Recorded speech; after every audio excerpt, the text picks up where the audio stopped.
शाळेत खेळण्या बागडण्याच्या वयात अवघ्या 12 वर्षीय मुलीला विकृत घटनेला सामोरे जावे लागले।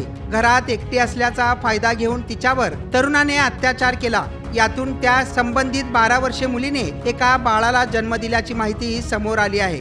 सोलापूर जिल्ह्यातील एका तालुक्यात 7वीत शिकणाऱ्या 12 वर्षाच्या मुलीला अचानक पोटात दुखू लागले। असह्य वेदनेने ती तडफडू लागली। यामुळे शेतकरी कुटुंबातील आई वडिलांनी तिला गावातील हॉस्पिटलमध्ये उपचारासाठी घेऊन गेले। त्यांनी ती चिमुरडी गर्भवती असल्याचे सांगितल्यानंतर आई वडिलांच्या पायाखालची जमीनच सरकली। आई वडिलांनी विश्वासात घेऊन विचारणा केल्यानंतर संबंधित मुलीने काही महिन्यांपूर्वी घराशेजारी राहणारा आरोपी सागर साबळे वय वर्ष 23 राहणार सोलापूर हा तिच्या घरी आला होता। घरात कोणी नसल्याचं त्याने फायदा घेत संबंधित मुलीवर अत्याचार केल्याचं सांगण्यात आलं। त्यानंतर सदर मुलाने जाता जाता या प्रकाराबद्दल कोणाला सांगितल्यास तुला ठार मारतो अशी धमकी दिल्याने त्या मुलीने हे झालेले कोणालाही सांगितले नव्हते। तसेच पीडिता ही गर्भवती असल्याची घटना कळाली तेव्हा तिच्या गर्भात जवळपास 30 आठवड्याचे बाळ होते। यामुळे त्यावेळी तिचा गर्भपात करणे अशक्य होते असे डॉक्टरांनी सांगितले होते। त्यामुळे त्यांच्या समोर दुसरा पर्यायच राहिला नाही अशी माहिती वैद्यकीय सूत्रांनी दिली आहे।